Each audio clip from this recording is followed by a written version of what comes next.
VCY America presents Worldview Radio with Brannon House. All right, guys. Welcome. Glad you are with us.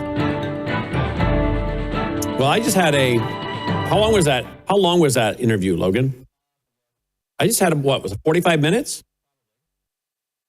I just had a 45-minute interview with the lead pollster of Rasmussen, Mark Mitchell, who I knew had gone to the White House because he told me he had, but he also put out on social media a picture of him in front of the auto pen picture. Instead of Biden, President Trump has the picture of an auto pen on the portico there going from the mansion to the West Wing. And he posted a picture of himself in front of that auto pen. So I knew he had been there, but I did not know he had met with President Trump.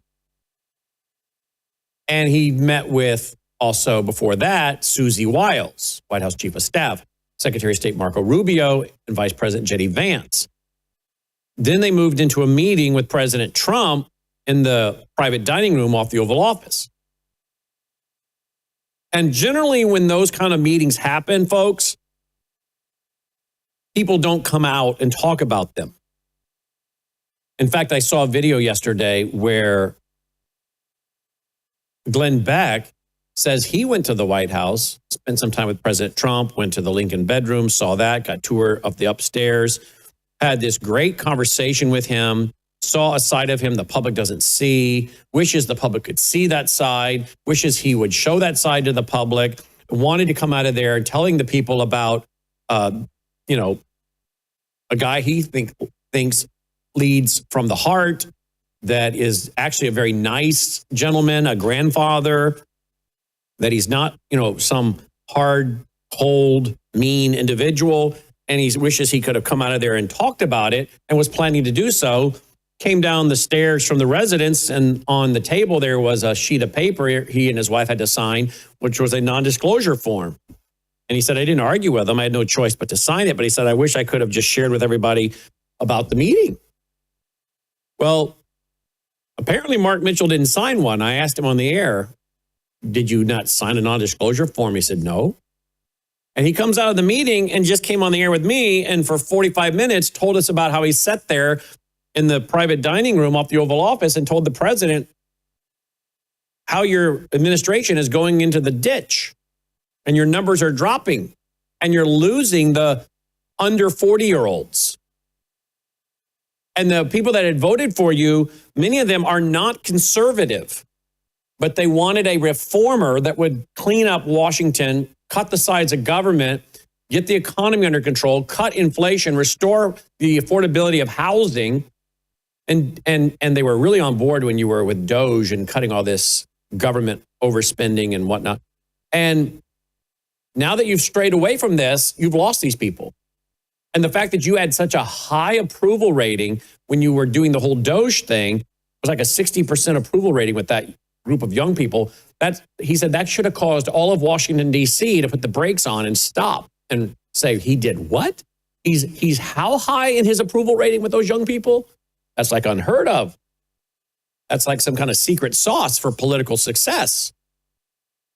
But he's lost it. And now he's losing the MAGA people.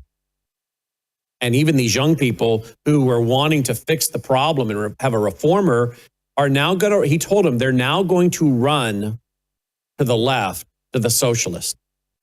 If you are not going to fix the problem, then they're going to run to the socialist who is offering to fix their problem. Well, of course, you and I know, my friends, they're not going to fix the problem. They are the problem. The communitarian, the corporatist, the communist, the globalist, the socialist, the fascist, wherever you want to call them. The public-private partnerships, they're the problem.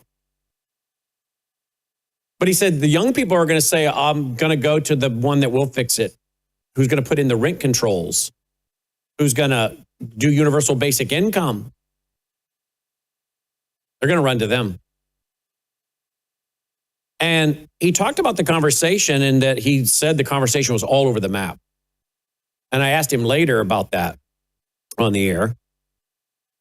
And he said President Trump was talking about golfing and who he was golfing with Brett Baer and golfing with Lindsey Graham. And he said, I told him point blank, that's a problem. You don't need to be seen golfing with Lindsey Graham. You don't need to be seen golfing with people like Brett Baer. Brett Baer, he says, the one that threw you under the bus in 2020. And Fox News said you lost the election and now you're out golfing with this guy. I said, well, how did he respond when you said this? He said he just shook his head. I asked him at one point, did you go in there thinking you're going to get, shut down and asked to leave? And he did later say in the interview, I thought I was going to get yelled at. I thought they're going to get angry with me. Well, apparently they didn't. Here. And so I told him in the interview, and I'm going to air it tonight on Brandon House Live. that part I'm going to re-air that. I said, most people don't go with those kind of high-level meetings and come out and spill their guts. He said, well, maybe you're going to get me in trouble. I said, well, I appreciate the transparency. I mean, this was all said on the air. I appreciate your transparency. This is fascinating. You were telling him everything. But I said, did he have a notepad? Was he taking notes? No. I said, that's a problem. He was having a hard time keeping him on point. I've come to the conclusion that President Trump, and there are many guys like President Trump that I know that are very successful in the business world, but they're not cut out to be the executives of governments, local, state, or federal. And I said on the air, I'm not so sure I would be a good guy to be a mayor or a governor or a president, because I would get very frustrated. Guys like Donald Trump, myself, Mike Lindell is running sounds like he's going to run for governor. And God bless my friend Mike Lindell. It's going to be fun to watch. But guys like Mike Lindell and Donald Trump and anyone that's been a CEO or the head of an organization for years and years and years, then you throw them into government and they bring their skill set and their personality and their style and what they're used to. That is not going to work in government. Very few people can make the transition for decades and decades in the private industry as a CEO, as an executive, and then go into local, state, and federal government and be successful at that and stay on course and stay disciplined and managed and on point without finally realizing there's too much red tape, there are too many meetings, there's too much parliamentarian diplomacy you have to do, and shepherding the creation of a piece of legislation and getting it through committee and then into the House and then into the Senate. And then if they don't have the same version in the House and in the Senate, then it's got to, after it passes the House and the Senate, they got to go into conference and they got to merge the two bills into one and then send it back to the House and back to the Senate. And that's a huge process. And you got to talk to a lot of people and cut a lot of deals in the smoky back rooms. And that is not what a CEO is used to. A CEO is not used to that. A CEO, here you go. A CEO is, you can have the piece of cheese. Now go away. Not a mouse, it's Dolly. The CEO is not used to that and doesn't want to deal with that. That's what makes them a very successful CEO. They call in their team, they have a board meeting, and they say to the team, this is what I want to do. This is my goal. This is my objective. Now you guys tell me how we're going to get this done. And your COO, Chief Operating Officer, your IT guy, your PR people, your accountants, they all figure out how do we do what the boss wants. Here's his vision. Now, how do we make it happen? And they go do it. And he keeps updated while he works on all the things he does as CEO. That's not how it works in government. And that's why a lot of guys in the business world don't go into government. And that's why a lot of guys that go into the government are very, very frustrated. And at the end of the day, they end up just being a figurehead for the government agency that they're in, because they realize how much red tape there is, how many hurdles there are, and all of a sudden, all of their passion and their zeal is stolen. And they just then wait out the clock. because they realize I'm not a politician. I'm not parliamentarian. I'm not interested in all the process. I just know what I want done. But to get that done, I'm going to have to go through this process, and it's going to take forever. And I still may not get what I really wanted at the end. And they throw up their arms and they just ride out their term in the government agency they've been put into. Very few guys that come out of the business world can make that transition unless they hire people under them that are skilled at that, who then take their vision and tell them, here are the things that you can accomplish and here are things you cannot accomplish. And here's what we're going to have to do to accomplish this. And can you stay disciplined and follow the chart? We're going to give you the flow chart of what we have to do step by step, the speeches you have to give, the bully pulpit you have to use. And can you do that? And really, that's probably what, to be honest with you, at the end of the day, was done why Ronald Reagan was successful to the degree that he was. Although there are many who would say he could have been a lot more successful and that he got swallowed up by the deep state and the swamp himself. And too many George H. Bush people got into his administration. But he did accomplish some great things, and he did it largely by being the face, the bully pulpit. And he knew how to be a communicator, the great communicator, they called him. And he was disciplined to know his lines, to write out his speeches, to have his note cards. You see him giving speeches with these note cards. And he was very disciplined and on point and on message. But he was an actor who was used to taking direction. And if you got the right director and the actor and the director have agreed to the script, you go get it done. And you go through the process. I learned a lot today listening to Mark, and it's helped me understand where President Trump is. And from the conversation, it sounded like he was having a hard time just keeping President Trump on point, that here's your problem, here's your solutions, here's the polling. And he said the conversation just kept going everywhere, all over the map. And I asked him at the end of the day, who's running this administration? Susie Wiles or Donald Trump? He said twice, no, I think Donald Trump is clearly running his own administration.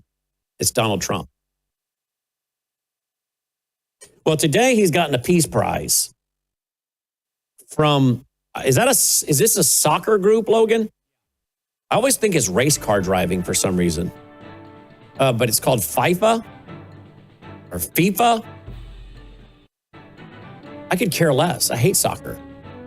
I absolutely hate soccer.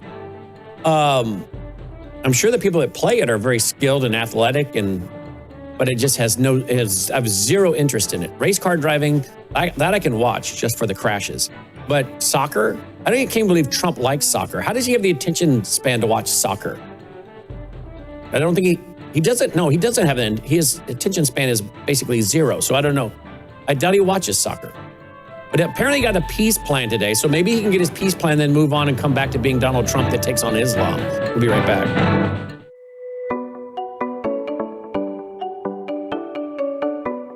Introducing the Sentry Wellness System, the ultimate under-sink water treatment solution designed with you in mind. Say goodbye to harmful toxins and hello to water enriched with essential nutrients like calcium and magnesium. Enjoy the benefits of increased pH for on-demand alkalinity, all from a zero-waste system that fits seamlessly into your home. Installation is a breeze, taking just 15 minutes, so you can have clean, healthy, great-tasting water straight from your tap.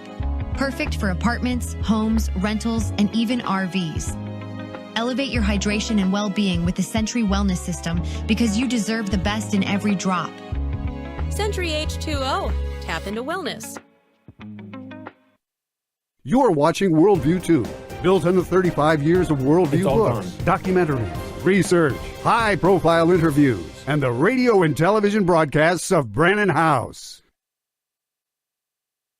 All right, guys, welcome back. We've been back at the desk since 9:30 this morning. I have not left the room or the desk. Been broadcasting nonstop since 9:30.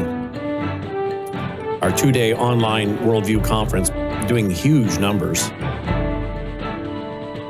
one of our sponsors, I won't promote here, but just text me, said, whatever you're doing, keep doing it. I said, I'm not doing anything. We just have a big audience. The numbers are very high. I want to go to Andy Woods and then Annie Cyrus. But I want to go bring in Andy Woods. Andy, welcome to the broadcast. Thanks for being with us. Yes, thanks for having me. Good to be here. Happy Thanksgiving, belated. Merry Christmas forthcoming. Right. Almost happy New Year. All right. Happy birthday if I missed your birthday. No, mine's not till April, but same to you, ditto. All right, before we get into some Bible prophecy stuff, what do you make of the monologue I just gave based on the fact I was not anticipating my interview today with Mark Mitchell to include him spilling all of the conversation that he had in the private dining room off the Oval Office with Donald Trump?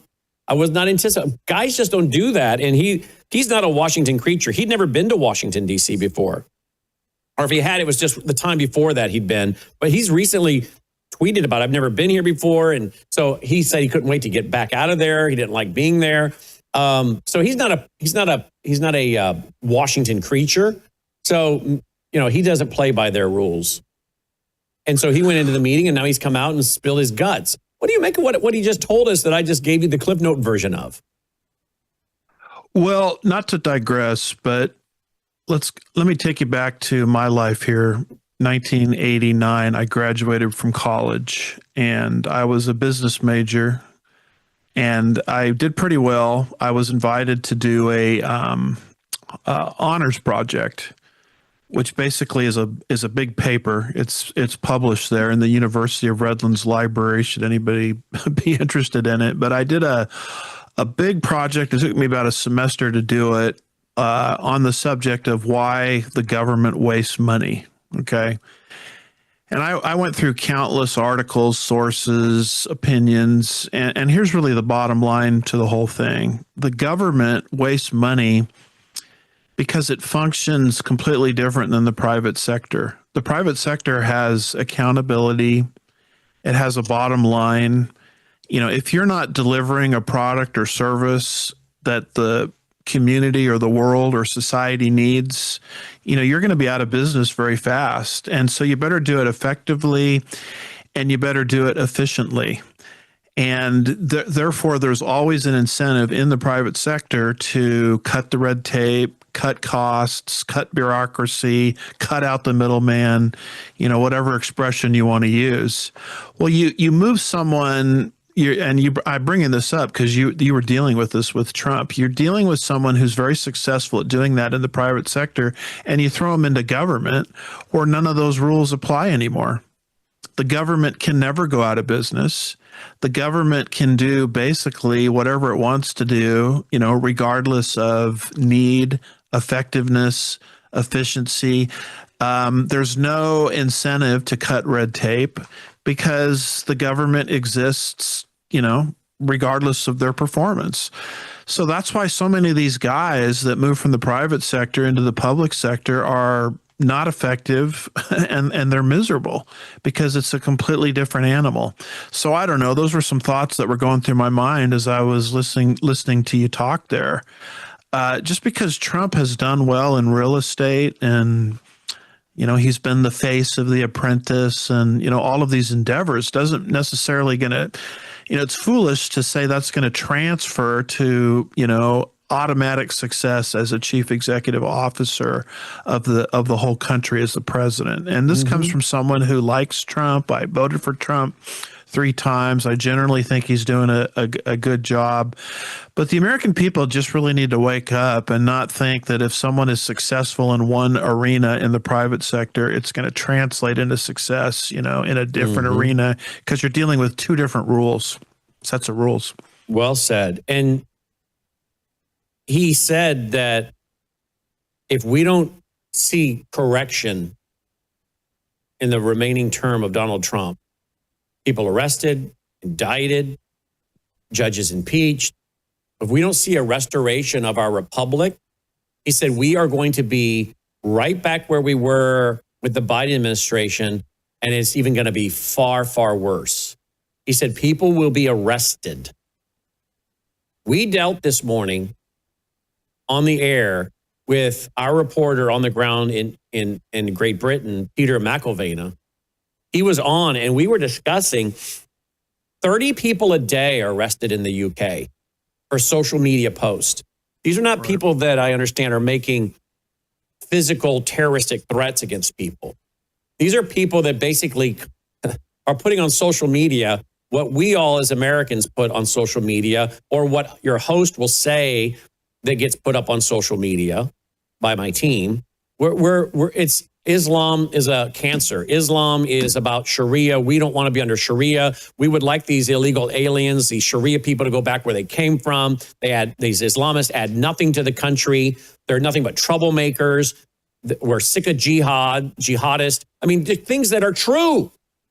And they're finding themselves arrested. Or, like, we don't like the Palestinian flag waving. Or a guy gets back to the UK who's been arrested because he was here in the US, had a picture of himself shooting a shotgun, gets back to the UK, somebody was offended by it, and they arrested him. And he said, Mark Mitchell said, if we don't have someone fix these problems, we are going to see lots of us arrested in the coming years. He said in the next 5 years, the country can be greatly transformed. And what's interesting is the polling is showing the young people want more AI to be involved because they're sick of the politicians. And I think in one regard, I don't know if it's the globalists that have planned it this way or it's demonic or both. But I said, Mark, that's playing right into the hands of the Yarvins and the tech bros, because some of these guys are openly talking in their writings that they want in their dark MAGA or dark enlightenment agenda that they want the presidency to be a monarchy. They want the president to be a CEO. Well, no wonder that might appeal to President Trump. But if you end up having AI and you get rid of all these government workers, which I'm not opposed to cutting down the size of government, but if you replace all of this and maybe even Congress and judges with AI, this is doing nothing but setting up 1984. This is setting up a beast system. And isn't it interesting that the frustration of the young people, who pretty soon will outnumber everybody, and particularly as the older generations die, he said these younger people, they are all for turning more and more and more over to AI because they're sick of the politicians that they thought Donald Trump was going to come in and deal with those people and set the system back where those who played by the rules, got a degree, got an education, paid their taxes, making their student loan payments, could get out of school, get a job, and afford a house. And he hasn't fixed anything for them. So isn't that interesting, Andy? Speak to that from the Bible, from a prophecy standpoint. Well, I mean, the obvious segue is over to Revelation 13, verses 16 through 18, where there's this, what looks to me like a giant surveillance society. You can't even participate in the global economy unless you receive some kind of mark or insignia on your right hand or your forehead. I mean, we have the technology now to pull that off. So as people sort of, want to cast aside these politicians, I don't blame them for that. I mean, I'm in touch with that emotion. What are they going to replace it with? I mean, you're going to replace it with AI. You're going to replace it with all of this technology. Well, that's just opening the door to Revelation 13, 16 through 18. And so as the saying goes, be really careful what you wish for. You might get it. And you might discover that what you got is way worse than what you gave up. Well, you know what it also sets the stage for? If you're sick of all the politicians, it sets the stage for a strong man. It was a Henry Spank of the common market. Yeah, Spock. Before the EU was established, he said, we don't need another committee. We have too many committees already. What we need is a man of sufficient stature to hold the allegiance of the people and lift us out of the economic morass into which we're sinking. Send us such a man, and be he God or devil, we will receive him. Giving you that quote right off the top of my head because I have given it, as you have, for so many years since I started publicly speaking and put out my first book in 1990. I think that quote was in that first book. And I've never forgotten it because I kept thinking that's what we're going to see on a global scale. We're going to see the country and the world sink into an economic morass until the people are sick of the committees. They're sick of the politicians, and they are simply looking for one guy, the Antichrist, who will step on the stage and be the anti-politician in many regards and solve the problems. And then when he validates himself with counterfeit miracles, signs, and wonders, saying kind of like Jesus did miracles to give authenticity and veracity to the message, to say, I am the Son of God. Look what I can do. Well, here comes Antichrist performing counterfeit miracles, signs, and wonders to try to validate himself, right? Can you imagine what the world's going to do when he shows up saying, you sick of the politicians? Yeah, they're problems, aren't they? How's that worked out for you guys for the last couple thousand years? They make promises, but they don't ever hardly deliver. I'll tell you what, let me validate to you the fact that I have the power to make these things come to pass. Boom! A counterfeit miracle, sign, and wonder. Now he's got the world's attention because this guy is no longer a talker, he's a doer. Look what he just did. I mean, he's not only a doer, this guy is of a spiritual power that really has no limit. And people who have been brainwashed and conditioned for New Age, cosmic humanism, occultism, they're going to drink it up like Kool-Aid, are they not, Andy? Well, I mean, aren't you describing the Weimar Republic? Yes. Post World War I, the horror stories of the, wheelbarrows full of currency, and they couldn't even buy a loaf of bread with it. And so what did that pave the way to? It paved the way to a guy that promised to solve all the world's problems. His name just happened to be Adolf Hitler, who had already telegraphed in his book long in advance what he was going to do, called Mein Kampf, meaning my struggle, which is the Holocaust and all of the horrors we saw there in Nazi Germany. So Hitler didn't just, pop out of a spinach can, somewhere. The nation was prepared emotionally, psychologically, economically, spiritually, with even some of the things that Martin Luther had said. Hitler, claiming Martin Luther as his, favorite theologian, favorite pastor, I believe cited Martin Luther a few times. And so all of these ideas were developed intellectually and psychologically and emotionally and physically, long before Hitler came on the scene. And then he just kind of stepped into a pre-prepared demonic script. And I think that's largely how the Antichrist is going to do it. And you see our world being prepared for that right now with the dissatisfaction in the world with the current state of things. Yep.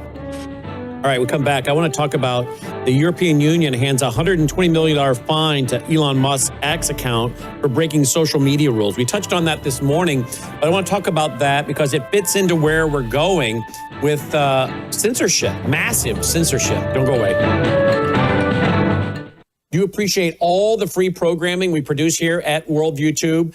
Well, if you do, we need your partnership now. If you're already supporting us, thank you. If you're not, would you please consider doing so? We have to have a big November and December end of the year giving. Please go here right now to this website, worldviewfoundation.com, worldviewfoundation.com. You can give through credit card. You can give through PayPal. You'll find our mailing address there if you prefer to support us through the mail. You'll also find our phone number. Simply use that phone number by leaving a voicemail for Melissa or texting her, and my wife will get back with you and help you make your contribution over the phone. We send out tax receipts with our EIN number, the first week of February of each year. We, again, have to have a very big November and December as we get ready for pushing out more Christian worldview programming for 2026. So thank you for going now to worldviewfoundation.com. That's worldviewfoundation.com.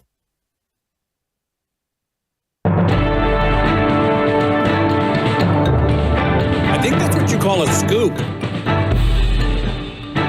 We got Mark Mitchell. I don't know. He literally had just about, an hour or before that, been in the bathroom getting sick because he got the flu. And he had a temperature of 102 and had one while he was doing the interview. And so I don't know, maybe we caught him at a weak moment, but we got him to say an awful lot. And I don't know that anyone else has got him on record saying what he said to us, so that's a scoop. And we're going to play it tonight on Brandon House Live for you to hear it.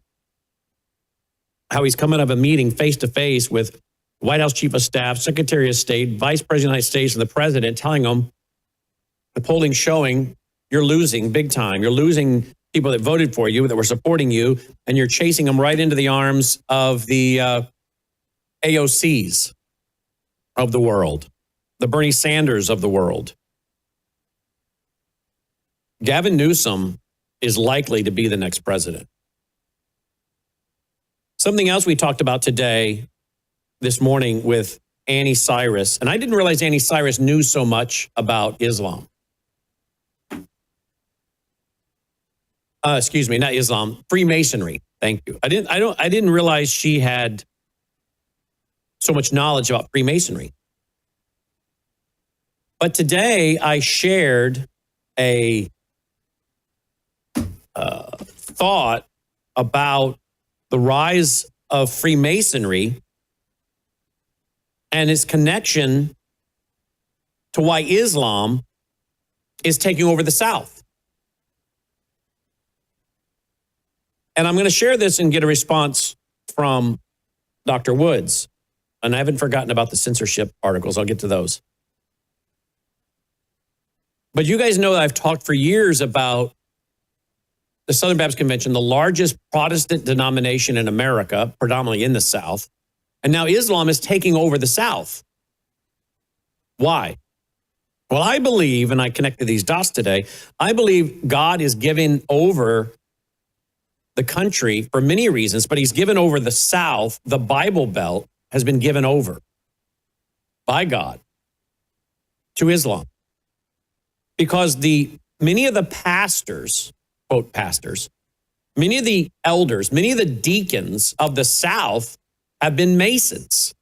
We have shown you how the grand worshipful master for Arkansas was a Baptist pastor. And I've shown you the screenshots, his picture, the church he pastored at, bragging about being the grand master of Arkansas. And I've told you about churches I know in my area where the deacons of these Baptist churches are known Masons. And I've warned you that Martin Malachi, the former Jesuit, wrote the book saying years ago that the Jesuits, and he was a Jesuit, and he left and started writing books exposing it, the Jesuits would work with the communist, liberation theology, communism mixed with Christianity, and that they would work with the Masons, and this goes back to the 1800s, and the Masonic lodges out of Europe, saying that if we're to be successful, we must destroy traditional Catholicism and Christianity as a whole. And they talked about how they could lay the foundation with the clergy, the students, the young people, so that they would elect a pope that would agree with their Jesuit order, their liberation theology, their Freemasonry.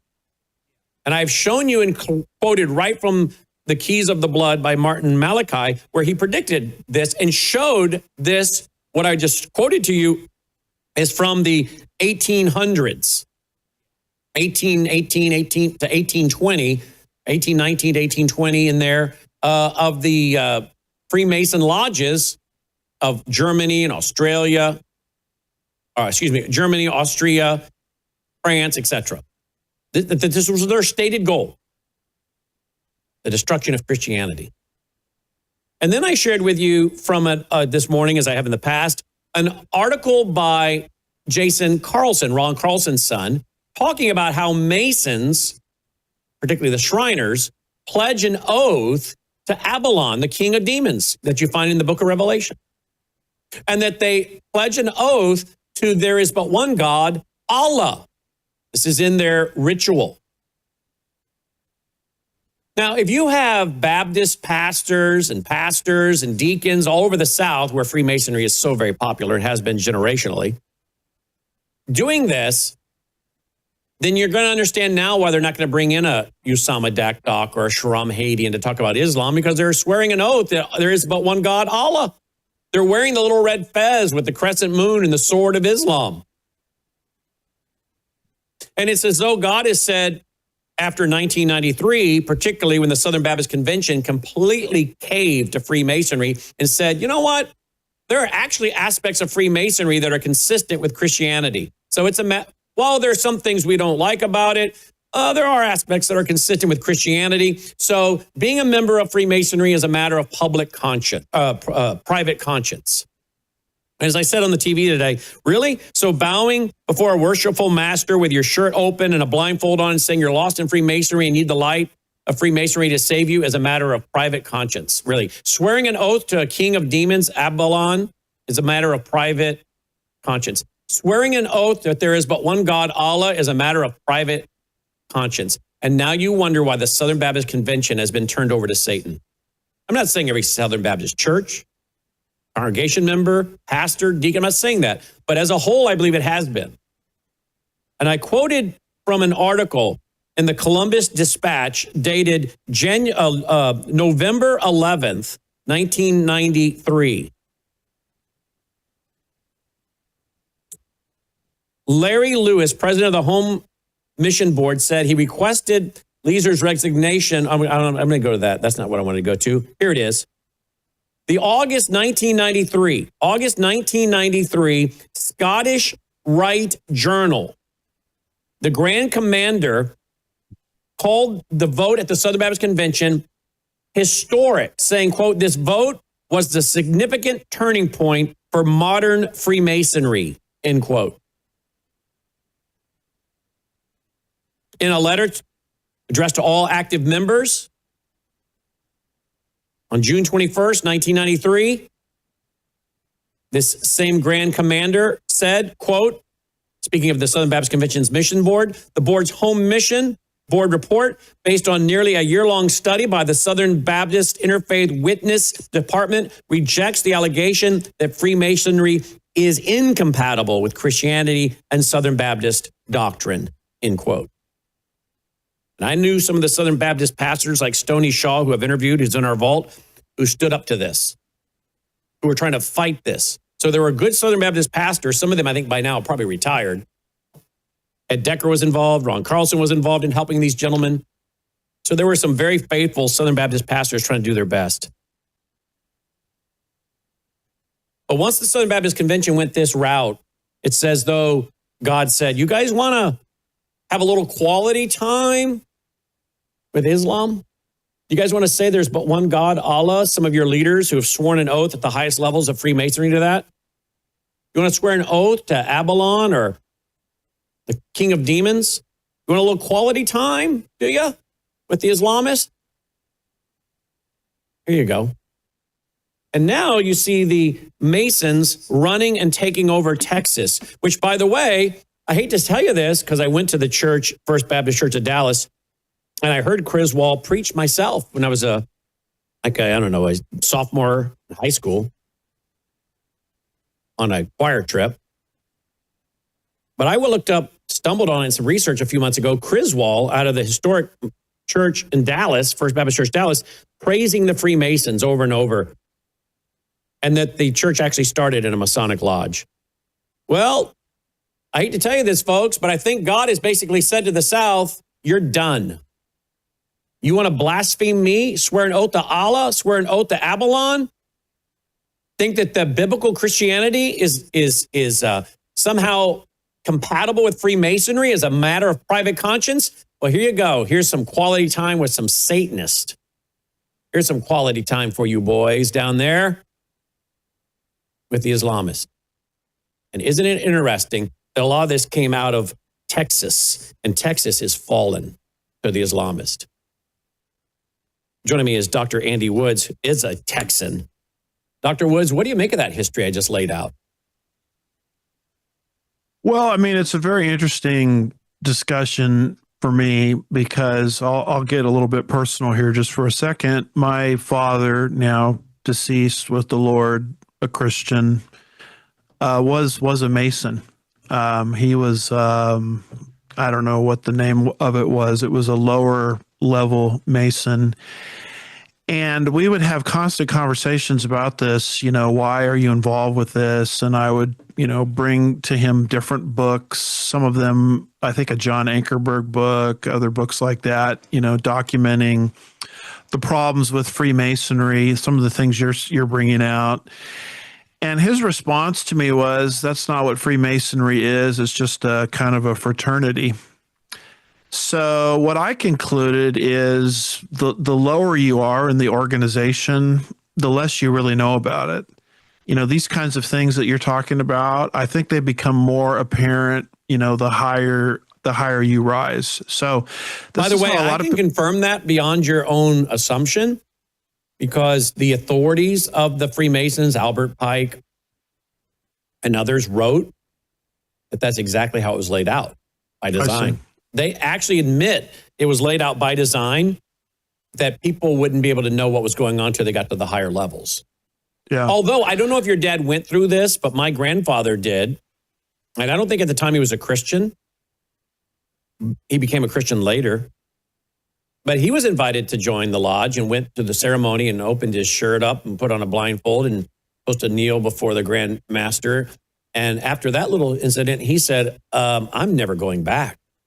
It scared him. And he said, I'm not going back.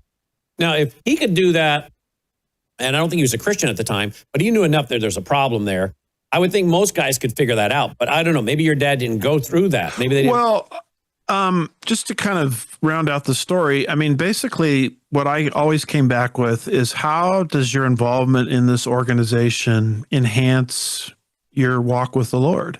I mean, how is it drawing you closer to the Lord? And so that would be my conclusion of the whole thing. Even if you think it's a fraternity and they do a lot of social good and they build the hospitals, you're connected with something that has a negative spiritual influence at the top. So how would being connected to it, particularly when the Bible says so much about, don't be unequally yoked, come out from among them and be ye separate. Even when Babylon falls, Revelation 18 verse 4 talks about, come out of her, my people. How does your involvement with this organization, somehow enhance your walk with the Lord? I mean, the answer is it doesn't. I mean, Paul is pretty clear that all things are lawful, but not all things are necessarily profitable. And kind of how it worked out with my dad, and this was an answer to prayer, is he was a member of the judiciary in California. California passed some kind of rule for members of the judiciary that they could not be involved in any kind of organization that was discriminatory against women.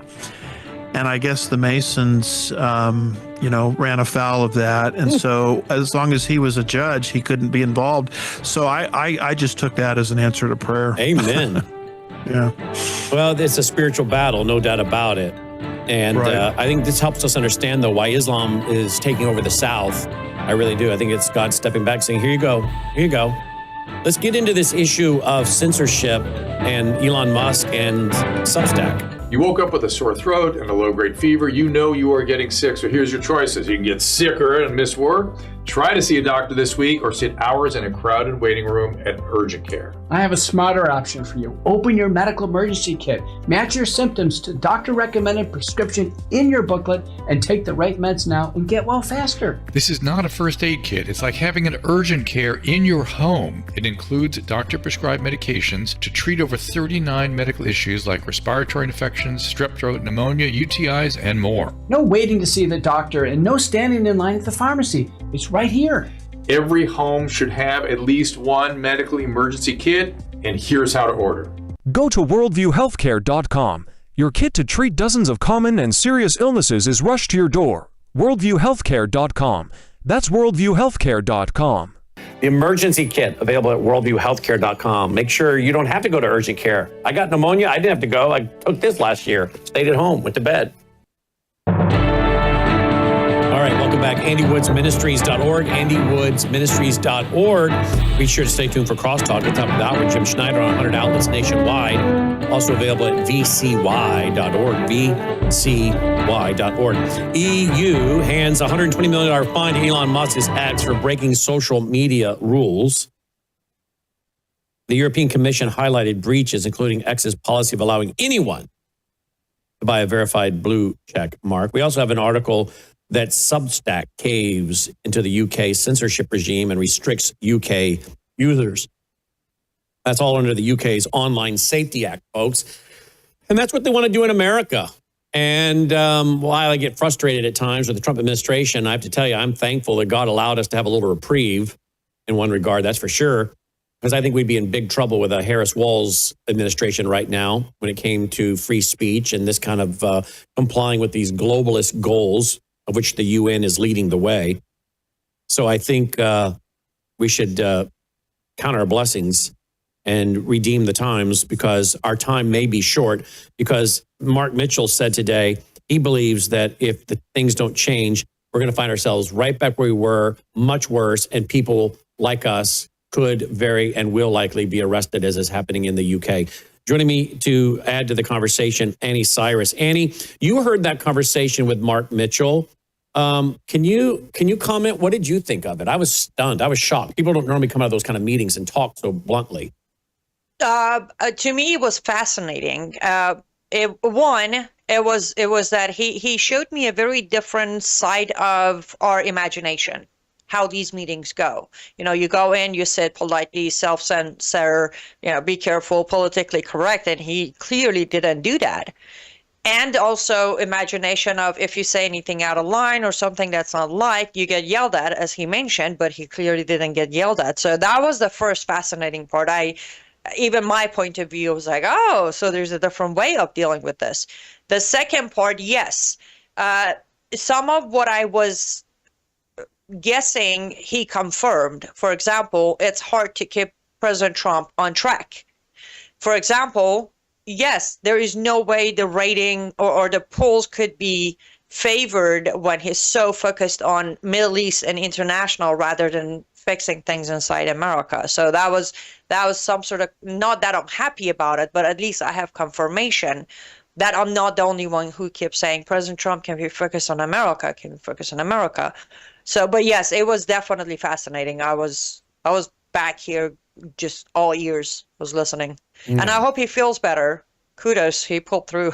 I can't believe he did the interview with 102 temperature, having spent a couple of an hour or so sick as he did. But he did a great job. But maybe the advantage was ours, because I don't think he spilled his story like that to anybody else. I want to go to this story. Canadian pastor Derek Reimer was arrested yesterday after refusing a court-ordered apology for protesting a kid-friendly drag queen story hour. He was hauled off in handcuffs while his son screamed. Free speech is not under attack anymore. It is being dragged away. Dr. Woods, this is in Canada, but this is going along with the UK, with the globalist agenda. And, we talked about it earlier this week. People criticize us for being, we're escapists. You believe in the pre-tribulation just because you want to escape. Well, why would you not want to escape that kind of thing, number one? But number two, we understand what God's plan is for that 7-year tribulation, which deals mainly with the Jewish program, not church. But that doesn't mean we won't face persecution.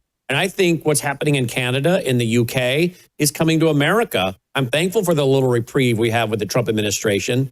But I think Mark Mitchell said, look, if you don't get this fixed, people are going to be arrested. I think it's very probable right now, with the way the polls are, Gavin Newsom will be the next president. How well do you think that's going to go down for people like you and me and Annie and the VCY network and Jim Schneider and the rest of us that speak truth? How well is that going to go for us, Andy?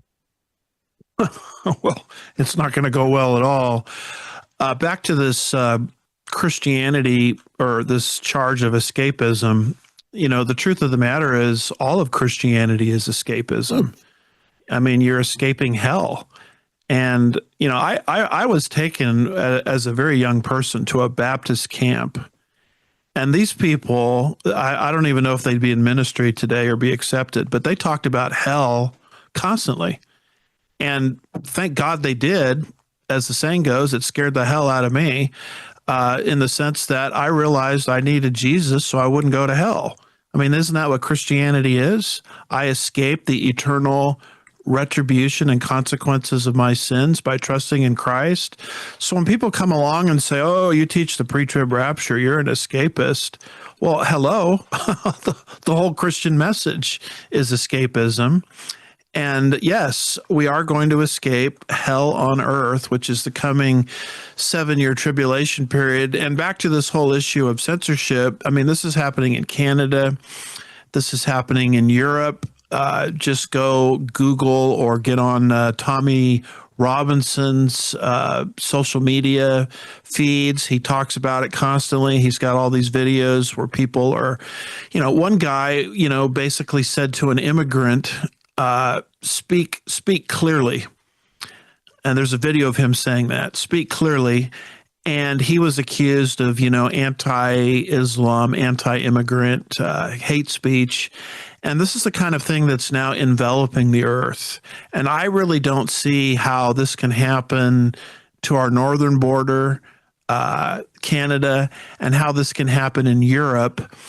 Related to Europe is where parliamentary democracy came from. It's where the Magna Carta came from. I don't see how these rejections of free speech can take place in Canada, can take place in Europe, and somehow won't find their way to our shores. I think it's more a matter of if, than when. And folks, if you want to see your future, take a look at what Europe is now doing related to these perpetual attacks on free speech. Mm-hmm. Indeed. All right. And also, by the way, Babylon. Someone asked me this week, do you really believe Babylon is going to be the center of the system, not New York? And it's not developed. I said, have you studied the fall port lately? The music's playing, but you're going to report on your show this week. The fall port, major commercial site in Iraq, is almost complete, right, Dr. Woods? Yeah, and too bad the music's playing, or else I could really babble on about Babylon, as the saying goes. Well, you'll just have to tune into his show this week where he talks about it. AndiWoodsMinistries.org. Anni is at liveuptofreedom.com. Liveuptofreedom.com. I'll play that full interview tonight on Brandon House Live of Mark Mitchell talking about his face-to-face meeting in the private dining room right off the Oval Office with the VP, the President, Chief of Staff, Secretary of State. Fascinating. Stay tuned for Jim Schneider and Crosstalk coming up on vcy.org. Take care. And we're back with Andy Woods. Andy, you can go ahead and babble about Babel a little bit. Tell me about the fall port. It's really gaining steam. It's getting completed. A major, if not the biggest, going to be one of the biggest commercial sites in the world, which again, I'm excited about. Not because I want to see the satanic kingdom of Babel, but it shows us Scripture can be trusted. And you and I have trusted that that's where the world government would be when there was nothing there. And yet we kept saying, well, just give it time, give it time. Well, it's a lot like prophecies related to Israel. I mean, who would have ever thought Israel could come back into the land and prosper like a literal interpretation of Bible prophecy says they would in the last days? And just give history enough time, it's going to catch up with what God predicted in his word. And we're arguing that's the same point related to Babylon. And ever since I became a believer in the literal Babylon view, I have a book on it, by the way, if people want the exegetical arguments. It's called, Babylon, The Bookends of Prophetic History, which people can find on Amazon or wherever to get the exegetical, literal evidence for this perspective from Scripture. But ever since I became an adherent of that view, I've had people tell me, oh, come on, Babylon is landlocked. Oh, come on, Babylon is not a trade-faring, seafaring city, as Revelation 18 indicates. And guess what? This port system that you're talking about is about to correct all of those issues. Mm-hmm. Babylon is on the precipice of becoming a maritime seafaring city, just like what the Bible indicates. And it's on the precipice of becoming a trade hub, just like the Bible indicates. And so with every movement of history, things seem to be catching up with what God indicates what happened in his word in the last days. Amen to that. All right. Just FYI, President Trump has jumped up in the stands at the Kennedy Center and is now doing his famous Trump dance to a live performance of the YMCA. He's pretty happy because there's Melania smiling at this. I don't know what that smile means, but I don't know who the lady in the back is that's doing that dance with him. But Trump's pretty excited because he got the peace plan, Annie. And maybe. No, he got the peace prize. The peace prize, I'm sorry. So maybe he can now, as we said earlier in the day, get on with talking straight about Islam again without having to try to be so politically correct to get the peace prize. He got one from FIFA or Barney Fife or something. I don't know. Barney FIFA? Barney FIFA Yes. gave him one? Yes, FIFA gave him. FIFA made up a FIFA Peace Prize to give it to Trump to get 3 days access for free to Kennedy Center. This is important. The full sentence has to be said because FIFA it's soccer. Well, you call it soccer, but the game itself isn't peaceful. Everybody's tackling each other and hitting each other. So to make up a prize for a trade, and then the theaters behind it as Trump is walking into Kennedy and like, I don't know if I'm getting the prize. There are no other candidates. This is a made-up prize. You know you're getting it. How do you know you're getting it? Because you gave Kennedy Center for free to FIFA. In history of FIFA, kickoff of any World Cup, no country has ever provided free venue for the kickoff or the draw. America just made history. We gave them a free venue. I can't even keep a straight face anymore here. And he didn't know. Logan played the video. I don't know if I'm getting the prize yet. I know there are a few names. There are no other names. I'm here to represent our country in a different way. What? No. I promise you, if I was there as that report, I would say, oh, great, so you're here to represent our country, the soccer team. So can you name 5 other countries that are part of World Cup? And he would just stare at you. He could do 2 because they're co-hosts, Canada and Mexico. I don't think he could name one. You were saying it that I don't know how he finds time. I should mention this. Ronaldo, fantastically famous, well-loved soccer player, very well known. He is the second most expensive soccer player. He visited White House recently with, who was the recent guest that I had to write about? I'm sorry, I'm drawing a blank. Anyways, Jelani? He and no, it was the prince, the crown prince of Saudi Arabia. Ronaldo joined him in that meeting, and he sat down with Trump. After that, Trump said, Ronaldo is a cool guy. My son loves soccer, but now I'm going to watch it too. Until 3 weeks ago, he wasn't even watching soccer. Now it's just that. Well, we know why. We know now after the Mark Mitchell meeting why he doesn't watch soccer. You have to pay attention. It's too fast-paced and boring. And it is not boring. I can debate you on that. I find it so boring. Trump cannot keep his attention span long enough to watch soccer. All right, hold right there, guys. The music's playing for WROS out of Jacksonville to depart from us. Thank you, WROS out of Jacksonville, for carrying the broadcast. We're going to come right back here as we're in our share-a-thon. Thank you for your contributions to keep us going, pushing it out for free. WorldviewFoundation.com. WorldviewFoundation.com. Don't go away. We'll be right back. A Baptist is selling its building to a mosque. All right, let's go to this. Check this out, guys. A Baptist church is selling its building, Andy, so it can be turned into a mosque, but they didn't want their community to know, so they asked the buyers to present themselves as a school first. First of all, how is this behavior remotely Christian? Second, Muslims can build or buy any building they want. They have the financial resources and the freedom to do so. But the reason they chose to buy churches and convert them into mosques is symbolic. It signals Islam's triumph over Christianity. This is a historic pattern. Islam's expansion has always been marked by transforming churches into mosques. It communicates one message: your era is over, ours has begun. Wow.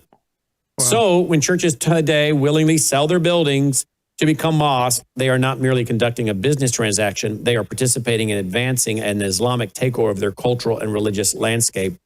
End quote. That was written by Dan Bernoulli. Wrote it very well. Let's see what this where this is. I bet you it's in Texas, if I had to guess. Here we go. The seller are Baptist church, and they didn't want to be known that they are selling it to Muslims amongst their community. That is the school, because subhanAllah, the seller are Baptist. I wonder where this is, Logan. I bet you $1 to donuts is Texas. Hey, Brandon. Yeah. Brandon, I gotta go momentarily. Okay, you go momentarily. Annie, I bet you this is in Texas. What you bet? It could be, but it's interesting. As you were reading, I received a text message from a friend of mine in Chicago sending a screenshot saying another Estate Street retail property just sold to Muslims in downtown. So I'm thinking, are they the same, or did we just receive two separate sold of building in two different estates? This one is on South Estate Street, downtown Chicago. So, but yes, it I would say if it's not Chicago, it's Nashville, Tennessee. Nashville? They already have their humongous mosque there. So they need more. They have 7 humongous one in Texas. Well, that's right. But that's the thing. As we step closer to the, let me go a little historically. By the ways, I want to just say I didn't get a chance to talk to him on air, but I never get enough of Bill Federer. Like he's sitting there talk about Islamic history, and I'm like, so good. He's so good. He knows his research, doesn't he? It's absolutely, and that's the thing. It's I mean, no disrespect, but 99.9% of those who studied the history of Islam, they know it, but they don't know it. He's not just talking about Muhammad's steps. He's explaining the reason behind the step, and I love that. But I'm going to try to do what he did. Historically, he talked about how Muhammad became the first Muslim migrant in Medina, but we also need to mention that immediately when he did get his treaty and became a legislator, the first step, as he mentioned, wrote the new constitution for Medina. But what was the second step? He renamed Medina. It wasn't called Medina. He renamed it to Medina, and then had the first political office / military office / worship place known as mosque built, called Mosque of Prophet Muhammad. And based on that, they continue building mosques across every street. That is the conquer sign. The moment he became the legislator, conquered Medina, the first mosque went up. And he operated everything from marriage to divorce to judgment for non-Muslims, for captives, from war. All of it took place inside that mosque. So it doesn't matter how many humongous mosques they have across the state. They need to turn it into, I mean, if you look up Iran or Saudi Arabia, even Turkey, every zip code has 2 mosques. You have to have a local mosque. You have... In Shia, they say it has to be within walk distance of every neighborhood. Let me play a clip for you and have you respond to this before we go to Tom Deweese. Listen to this. Unforgivable sin is shirk, which involves equating anyone with God. Let me just start over so you hear what she said. Forgivable sin is shirk, which involves equating anyone with God, which includes belief in the Christian Trinity. Shirk is the one unforgivable sin. Taking Jesus as the Son of God literally and the Christian Trinity fall under that belief of Muslims that is classified as shirk. The biggest sin in Islam is shirk.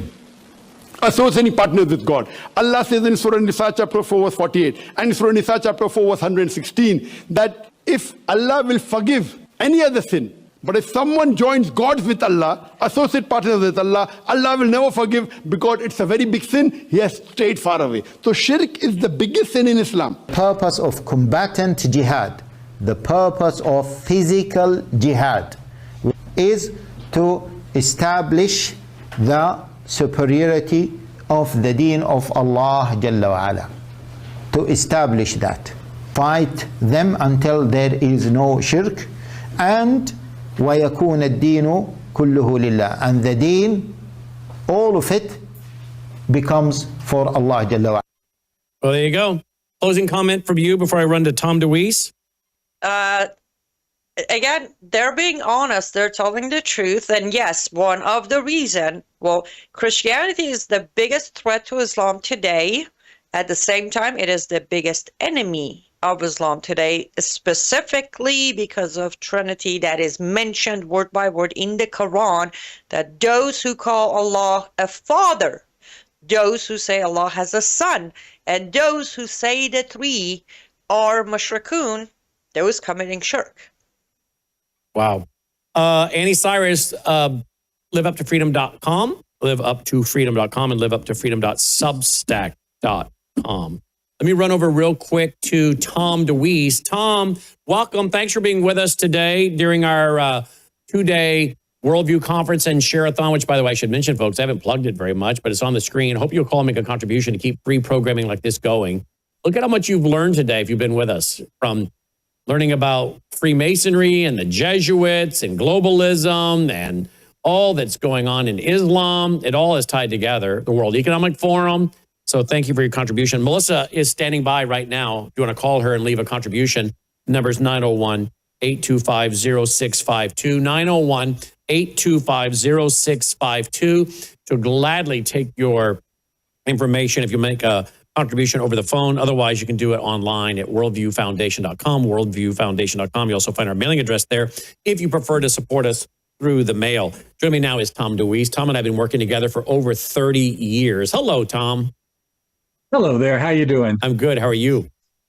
Great program you're having. It's really proud of you. Well, thank you. Appreciate that. Thank you, Tom. Let's talk about what's been going on in your wheelhouse with let's say the World Economic Forum. We talked earlier today about this headline: EU hands $120 million fine to Elon Musk for breaking social media rules. And we had this one here: Britain is halfway into the Great Reset. Here's the proof. And then we have this one here: Substack caves into the UK censorship regime and restricts UK users. This is all under the UK's Online Safety Act. This is coming to America. And I think if it wasn't for the winning of Donald Trump, we'd already have this well underway with Harris and Walz, which I think we're going to get it under Newsom. I think he is high probability to be the next president because I don't see, as I talked with Mark Mitchell today, enough solutions, enough corrections to major problems impacting people at the kitchen table, the pocketbook issues, the housing issues, the affordability problems that many are having, including people on pensions and fixed incomes and younger people trying to get their life going. So I think we're headed for them saying, well, you know what, then maybe the socialism thing isn't so bad after all. If you couldn't do it with Donald Trump, the great capitalist, let's give the socialists a try. I'm afraid that's what's going to happen.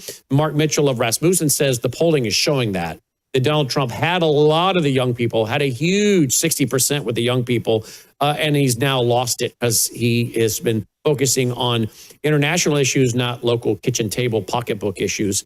And he said they're looking to run to the socialist. So if Donald Trump can't fix it with free market, let's go with universal basic income, rent controls, and all this other garbage. But this fits right in. This fits right in with what you've been talking about with the globalists and environmentalism and their goal for socialism, international socialism, is it not?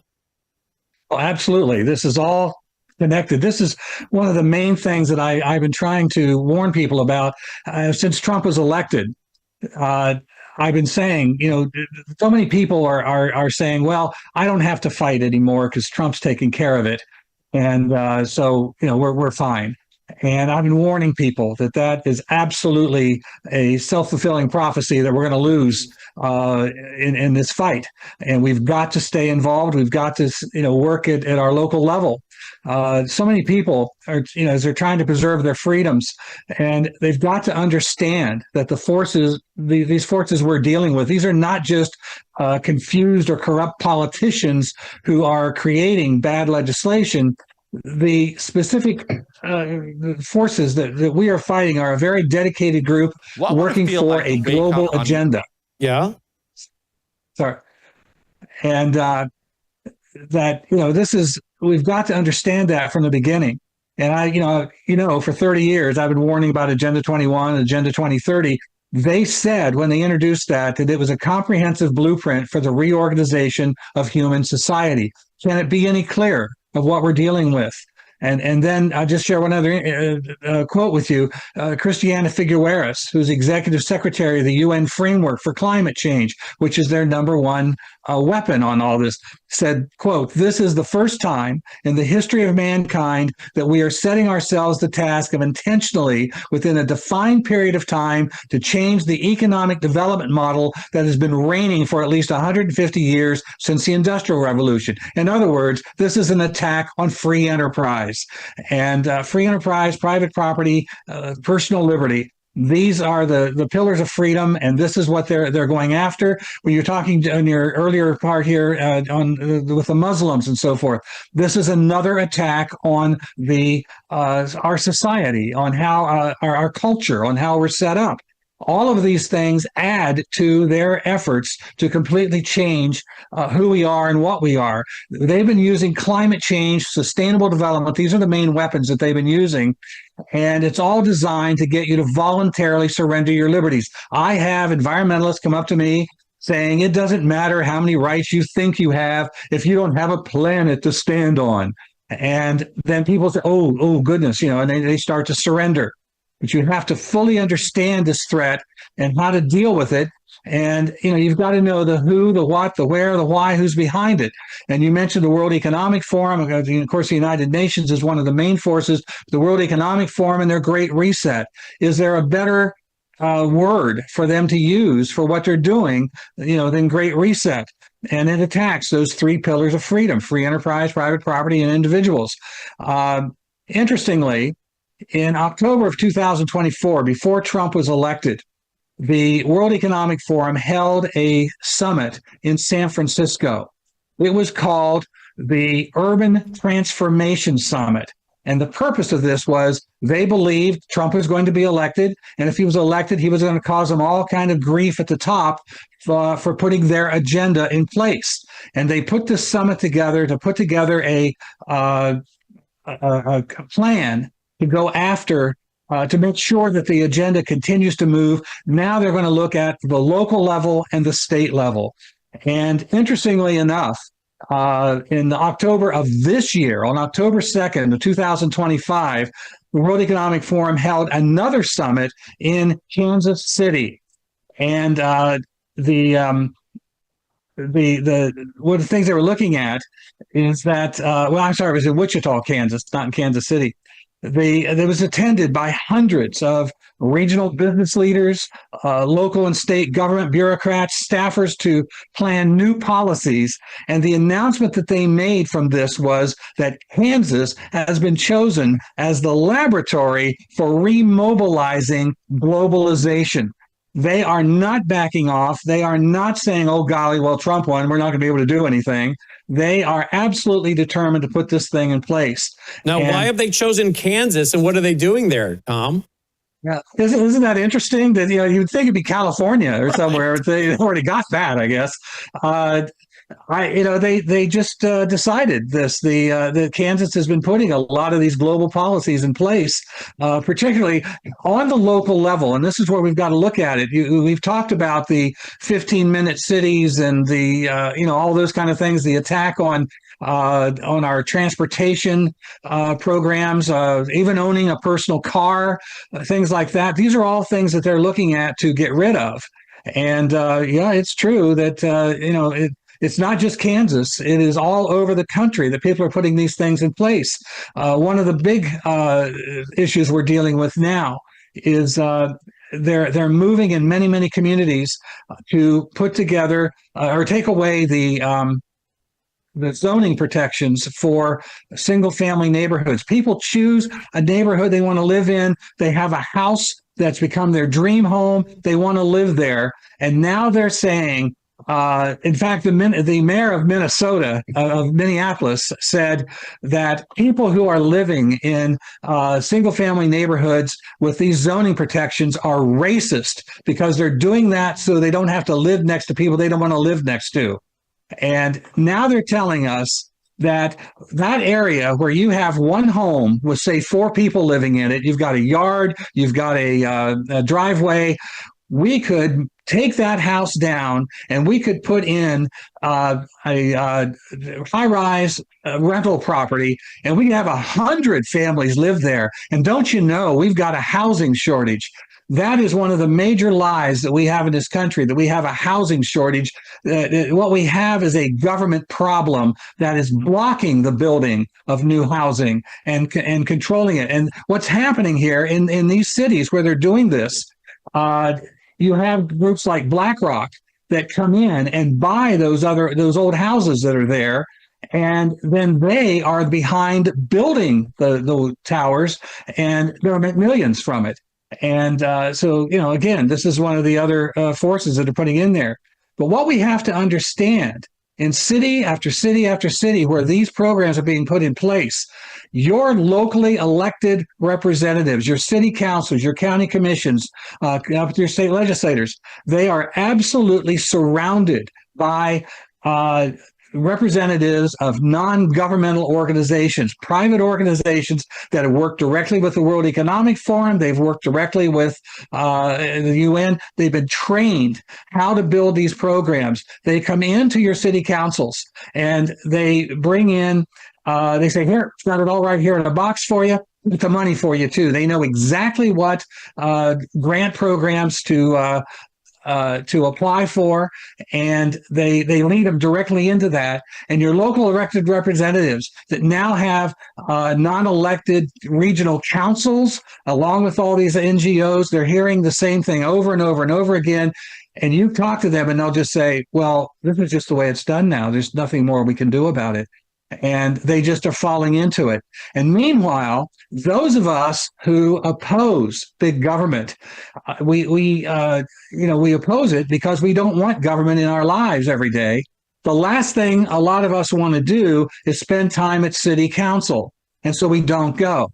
And so these elected representatives are feeling no pressure whatsoever from those of us who oppose these programs, and they are being buried under these NGOs. I have talked to city councilmen who say there's 100 NGOs in our community doing this. You've got the Nature Conservancy, the World Economic, the Sierra Club, the ICLEI is another one, and the American Planning Association.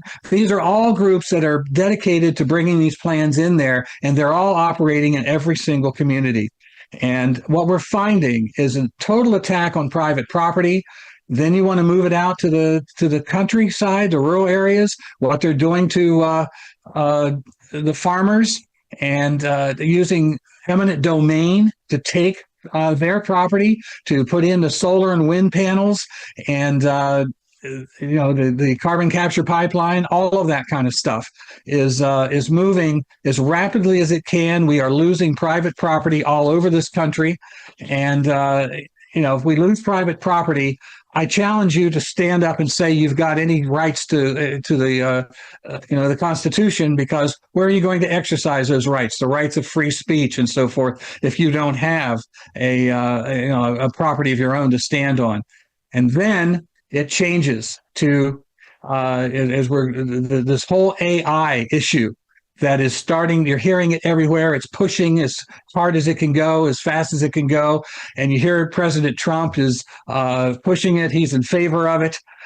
He is surrounded by these same forces that are telling him this is what you have to do. If we're going to keep up with China, we've got to be ahead of them. We've got to put all these programs in place. AI, I believe, is the greatest threat that we face for a free society in the whole history of the world, what they're doing. And you know what? My interview with Mark today, he was talking about how many young people, which are pretty quick going to outnumber everybody else as the older generation passes on. He said the polling is showing they're so sick of the politicians and everything that they're all for this AI. Okay, they're all for Doge, cutting, getting kind of the dark MAGA or the dark enlightenment where you get, what is it, Yarvin? What's his first name? Curtis Yarvin? And you basically turn the presidency into a CEO monarchy and everything's run by computer. And I'm telling you, as Trump doesn't address their concerns, which are legitimate American domestic policy and economic concerns, they're not only going to run to the left because they're going to be offering up solutions from the wrong side, but they will be offering solutions, they think. Then they're also going to turn more and more to the idea of we're done with all of them. Turn the whole thing to AI. We don't need Congress. We don't need these elected officials. Turn everything over to AI. Let AI run everything. And that's what they want, isn't it, Tom? Yeah. Well, this younger generation coming through the education system, digital has been just absolutely implanted in them. That's how they think. That's what, everything, the whole joke, everybody, they just sit there and look at their phone and tapping out on that, and they don't talk to each other and so forth. This is all very common to them. And you come up with a new environmental program and they are, oh, wow, look at this. Here's a new thing. How exciting. And they're not looking at the repercussions of this. One of the things that scares me about it is that they're able to take you right now and create a video that sounds and looks exactly like you. And think about all we're dealing with today, where we have lots of legal system going on. What if they put together a video that made it look like you said something that was totally treasonous, for example, or something else that was on a legal situation? How do you prove that wasn't you? And what happens when you're watching the news at night? How do you know anything they're telling you is true? Because they're able to reproduce all of that and make it look like it. And so these are major things I'm concerned about. And now moving towards this digital ID system, and they present that as the future. They talk about how convenient it is. That you just have it all right there. You can have a chip in your arm, and that'll take care of everything. It's efficient. It's security. You can for your bank account, for your travel, anything you're going to do. It's just right there. You don't have to worry about it anymore. And this is. How we're going. Bill Gates made this comment. He said, quote, "Digital ID must be accepted by U.S. citizens by 2028, otherwise risk exclusion from society." And that is exactly where they're headed with it, to get rid of your bank accounts. Look what happens in China. If you don't agree with them politically, everything you own is taken. And I talking about Trump talking about how we have to be the leaders in the AI thing, and everything we have is there. Well, frankly, the way that we become vulnerable to the Chinese is if everything in America is online.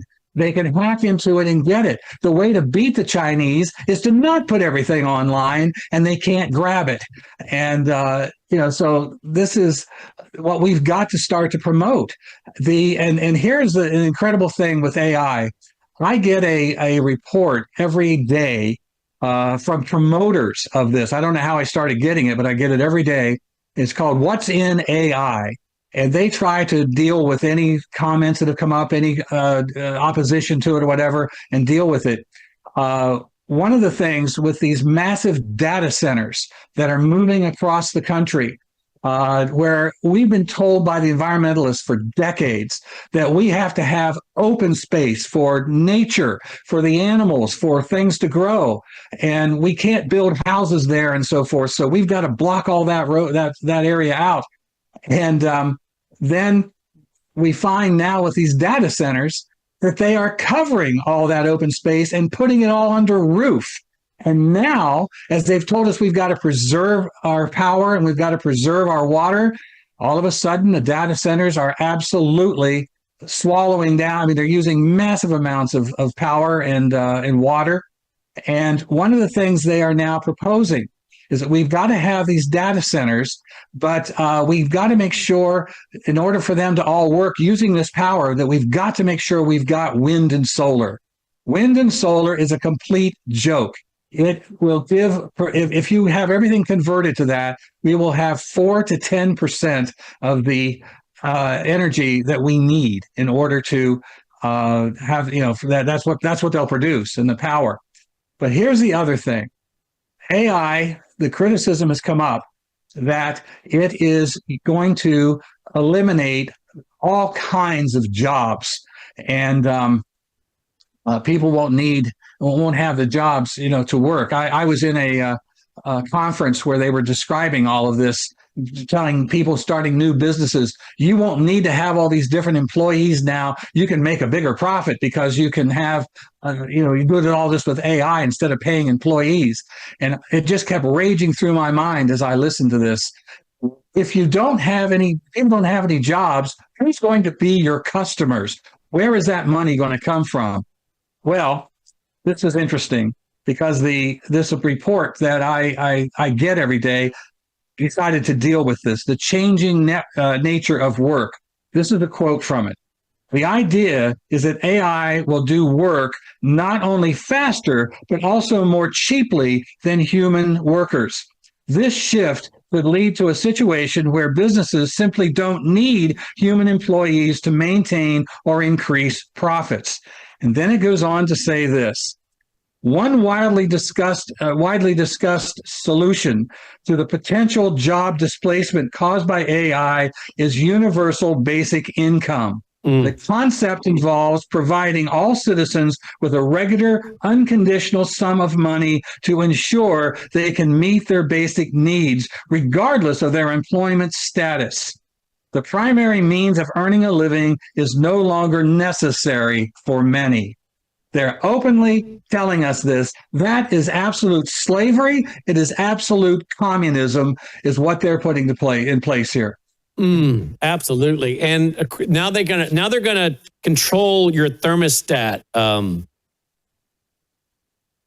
well, that's been the other thing with the smart meters and so forth. They've been working on that anyway. And when they build these high-rise apartments, where that's the reason they're moving to have us all live in those kind of places instead of your single-family home is because now they can they can control everything about your life, your thermostat, your transportation, because you're living in a community. I'm working with some people out in California where they are moving. There are 8 major parking lots in the downtown area. This is where people park to go to the stores and work. And they are moving to eliminate those parking lots and build these high-rise apartment buildings. So now the people who live in the suburbs can't get into town to shop. And I keep asking, well, where are the people who live in these apartments going to park? In other words, no cars. That is a major part of what they're talking about, that we will have public transportation, bicycles, and no private cars to So now they control where you can go, when you can go, how you can go. This is all part of this whole agenda. Listen to this newscast out of Ohio. Here we go. A Republican lawmaker at the Ohio State House introduced a bill this week that would allow utility companies to automatically adjust your thermostat at your house. House Bill 427 would create a voluntary demand response program. Customers would be allowed to sign up to let their utility company temporarily adjust energy use, including raising thermostat settings or cycling water heaters during periods of high demand. The bill's sponsor, Representative Roy Kloppenstein, said it's meant to help homeowners and small businesses save money while reducing the load on the power grid. An analysis from the Ohio Environmental Council estimates the program would generate between $34 and $100 million in savings for the utility system, depending on how many customers sign up for it. I'm sure they'd love to control your thermostat and everything, so that if they need more power for the data centers, they can just turn everybody else down. Oh, absolutely, and that's what they'll do. You have, especially in rural communities right now, their entire culture is being changed as they have sometimes as many as 10 or 20 of these data centers built up there. And yes, it's using they're finding they have energy shortages, and for some reason they use a huge amount of water as well. And so, yeah, they've got to do something to cut that back. And what they said in one of these reports that I got was that we absolutely have to go to wind and solar. If they do that, they will have nothing to run all this stuff with. It's just, it's mind-boggling the way they think, the way they do, but they use every one of these things as a tactic to control and getting you to submit to it. And I love the word they use, voluntary, in there to sign up for this. Yeah, I know, right? Voluntary right. at the point of a gun. Right. Yeah. Take a look at this. Here's his website, AmericanPolicy.org. AmericanPolicy.org. A lot of great articles there by my friend of 30 years, Tom Deweese, AmericanPolicy.org. Merry Christmas, Tom. Same to you, and I look forward to a productive year. We're going to push back on this. We're working on it. We've got ideas. We're working with people, and we're going to do it. Good. We have to. I'm not going to submit this. Yeah, we cannot submit, or it's over. Absolutely. 30 years we've known each other. You've been doing this a long time, working hard, and been the clarion voice trying to warn people about so much that's come to pass now and happening now. You were warning about years ago, called conspiracy theorist, all kinds of stuff, but it's all now happening. You were trying to tell us for 30 plus years. Yeah, all I've ever done is quote them. I'm not creative enough to make this stuff up. That's so true. It is. They tell you everything. You just listen. AmericanPolicy.org. Thank you so much again, Tom. Thank you, Brandon. Let's go to a few testimonials. I think we have some more testimonials, right, guys? Go to a few more of your testimonials. Can we do that? Yep, let's go to those. Hi, this is Linda. I live in San Antonio. I just wanted to leave a message for Brandon. Your Christian Zionist presentation on November the 16th was truly exceptional. The hour delivery was very concise, easy to understand, and included major important points. There are many blindsided Americans and many countries who are out of God's will. I do hope and pray that your comments are heard and assimilated by the American people. The beginning of wisdom is knowing the imminent and timely danger that this belief has placed in our country. Every day I turn on your network, especially if there is breaking news. Your network is the best, current news blended with biblical updates. And I truly love Dolly. Tell her hello for me.